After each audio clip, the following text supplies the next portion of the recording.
Ada sebuah kisah yang sangat indah. Kisah, dengar. Kisah yang sangat ajib, sangat menakjubkan, sangat indah. Seorang pemuda dari sahabat Nabi Sallallahu Alaihi Wasallam yang bernama Mu'adz bin Amr dengan Mu'adz bin Jabal. Namanya Mu'adz bin Amr dan Mu'adz bin Jabal. Ketika Nabi Sallallahu Alaihi Wasallam datang ke Madinah, maka pekerjaan dari betul-betul dua sahabat ini sangat cerdas, masih muda. Dia sudah mampu memeluk agama Islam. Padahal ketika itu, di zaman itu, siapa yang memeluk Islam, siapa yang masuk ke dalam agama Islam, itu berarti dia harus siap menghadapi segala macam bentuk penganiayaan, bentuk kezaliman, bentuk penyiksaan dari kaum musyrikin. Kalau di zaman dahulu, adik-adikku sekalian, kapan seseorang itu masuk Islam, berarti dia harus siap menghadapi berbagai macam ujian, berbagai macam cobaan, siksaan. Dan dia harus siap dibuli, dicaci maki terus oleh orang-orang musyrik. Nah, sementara sahabat yang dua ini masih muda ketika itu. Mentalnya sudah siap menerima segala macam ujian itu untuk membenarkan kalimat-kalimat kebenaran yang datang dari Allah Subhanahu wa taala dan Rasul-Nya. Mereka mampu melawan semua orang-orang musyrik ketika itu yang membencinya. Dua sahabat ini betul-betul cerdas sekali. Mengalahkan semua akal-akal kotornya, akal-akal najisnya, akal-akal bodohnya orang-orang musyrik. Lihat apa yang dilakukan dua anak muda ini, dua sahabat yang mulia ini, Mu'adz bin Amr dan Mu'adz bin Jabal, sama-sama Mu'adz, cuma orang tuanya beda.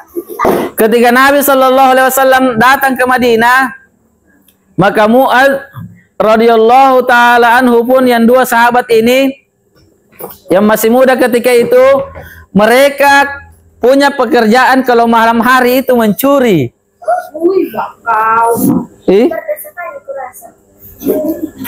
Dua sahabat ini kalau malam hari suka mencuri. Apa yang dicuri? Bukan ayam, bukan uang, bukan barang-barang, tapi yang dicuri itu adalah Tuhan. Yang dicuri oleh dua sahabat yang mulia ini adalah Tuhan. Tuhan palsu, Tuhan mainan, Tuhan yang bodoh. Ini yang dicuri.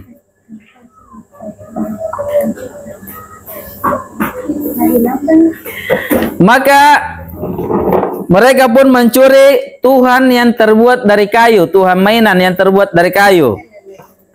Kemudian dia pun memotong-motong Tuhan itu, patung-patung dari kayu itu. Kemudian dia jadikan sebagai kayu bakar. Dia berikan kepada janda-janda untuk dibikin sebagai kayu bakar untuk memasak. Maka perkara ini sudah mampu sebenarnya membuat akalnya orang-orang musyrik itu, seharusnya mereka sudah tersadarkan. Tuhan yang dibakar, yang dibikin alat memasak. Kenapa bisa? Ini seharusnya sudah mampu membuat mereka tersadarkan. Namun apa yang mereka lakukan? Mereka tidak ada sadar-sadarnya. Kemudian kisahnya yang lain.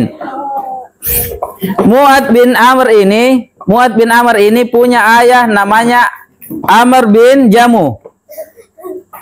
Bapaknya ini adalah seorang pimpinan di kaumnya. Kalau di sini mungkin dia adalah bupati. Dia adalah pimpinan di kaumnya, pemimpin di kaumnya. Nah, ayahnya ini yaitu Amr bin Jamuh, dia punya Tuhan yang senantiasa setiap hari dia rawat. Dia bersihkan, dia kasih wewangian-wewangian, Pokoknya dia muliakan, diagungkan itu patungnya setiap hari.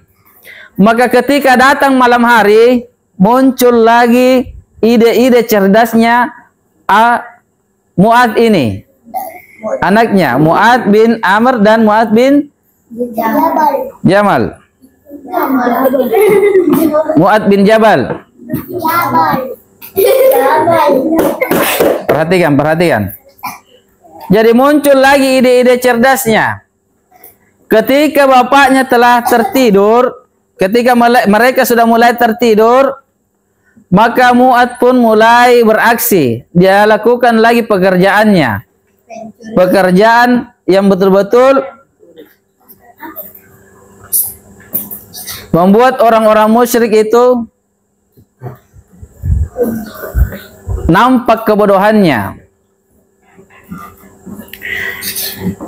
Di malam hari ketika tiba malam hari, ayahnya telah tertidur, dia pun mengambil kotoran binatang yang masih harum, yang masih hangat. Kemudian dia bawa ke patungnya bapaknya.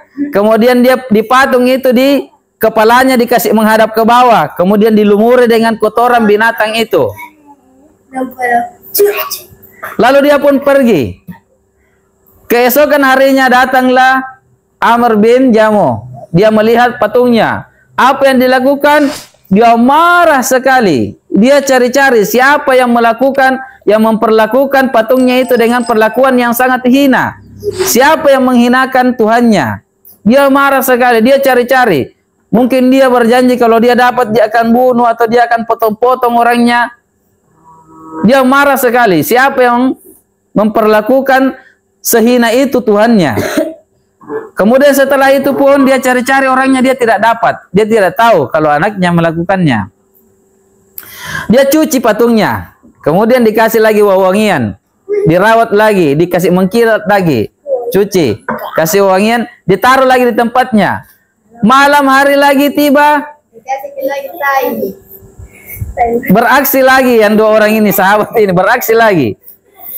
Dicuri lagi itu patung. Kemudian dibawa pergi ke got.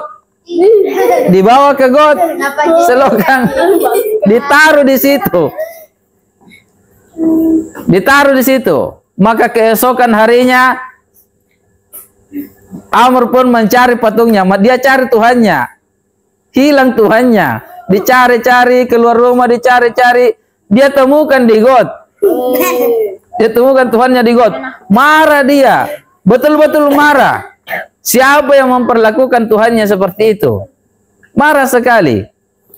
Kemudian dia pun bersihkan lagi. Dia cuci, kasih mengkilap, dikasih lagi wangi-wangian, ditaruh lagi. Kali ini dia taruh Tuhannya, kemudian dia ambil pedangnya yang paling bagus, paling tajam, paling mengkilat. Kemudian dia taruh pedangnya di samping Tuhannya itu, samping patungnya. Kemudian dia berkata kepada patungnya, jaga sendiri dirimu, ini pedang. Kalau ada yang mau mencurimu, kamu tebas sendiri. Saya tidak mampu menjagamu terus-menerus.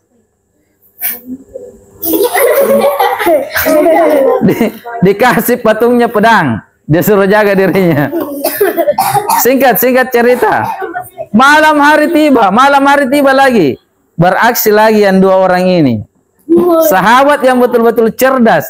Dia tidak berkata-kata, namun tindakannya, perbuatannya ini betul-betul menggambarkan, mengungkap tentang segala macam bentuk kebodohan, kenajisan, ketololan akalnya orang-orang musyrik. Apa yang dilakukan?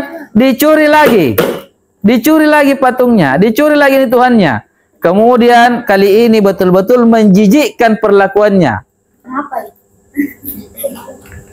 Patung ini diikat bersama bangkai anjing. Dicarikan bangkai anjing. Bangkai apa? Kalau bangkai itu apa? Kalau kita lihat tikus mati, busuk. Siapa yang mau dekat-dekat? Bau, busuk. Diikat dengan bangkai anjing lagi yang najis. Bangkai busuk. Tuhannya diikat dengan bangkai yang sangat busuk, bangkai anjing. Kemudian diikat, digantung Besok harinya dicari lagi sama Amr. Dicari lagi. Siapa lagi yang melakukan ini? Di mana Tuhanku ditaruh? Keliling-keliling dicari. Dia dapat Tuhannya bersama bangkai anjing. Dia dapat Tuhannya bersama bangkai anjing. Coba lihat adik-adikku sekalian. Perhatikan, perhatikan. Fokus ke sini. Perhatikan. Lihat. Apa yang bisa dilakukan dengan dalam keadaan seperti itu? Apa yang bisa kita lakukan dalam keadaan seperti itu? Mampukah kita tetap bertahan untuk menyembahnya? Kalau bertahan menyembahnya itu namanya orang? Bukan lagi tolo, gila. Tidak ada lagi akalnya. Akalnya ditaruh di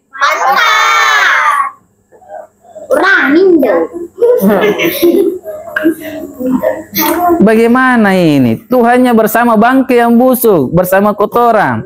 Dia tidak bisa bela dirinya. Terus apa yang dikatakan oleh Amr bin Jamuh ini, karena beliau adalah orang sahabat-sahabat yang memiliki kecerdasan. Disitulah dia mampu menyadari segala macam kebodohannya selama ini, segala macam kedunguhannya, segala macam ketololannya. Dia mampu menyadari. Akhirnya dia pun berkata, Wallah, dia pun berkata kepada patung itu, patung yang busuk itu, Wallah, andai kata kamu Tuhan, niscaya kamu tidak akan pernah bersama dengan sesuatu yang busuk itu, bangkai yang busuk itu. Kalau kamu Tuhan, tidak mungkin kamu bersamanya. Kamu pasti bisa membela dirimu. Maka pada waktu itulah dia masuk Islam. Dia mampu mengeluarkan dirinya dari kebodohan ini dengan sebab kecerdasan Mu'ad bin Amr ini untuk mengungkapkan berbagai macam kebodohan cara berpikir dari orang-orang musyrik. Coba lihat sahabat yang mulia ini. Dan ayahnya pun masuk Islam tanpa didakwahi, tanpa dibicarai, hanya perlakuan saja. Dia pun mampu menyadarkan ayahnya ini. Akhirnya beliau pun masuk Islam dan Islamnya sangat baik.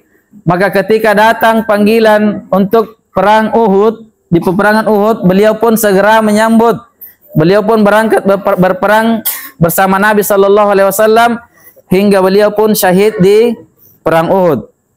Amr bin Jamuh.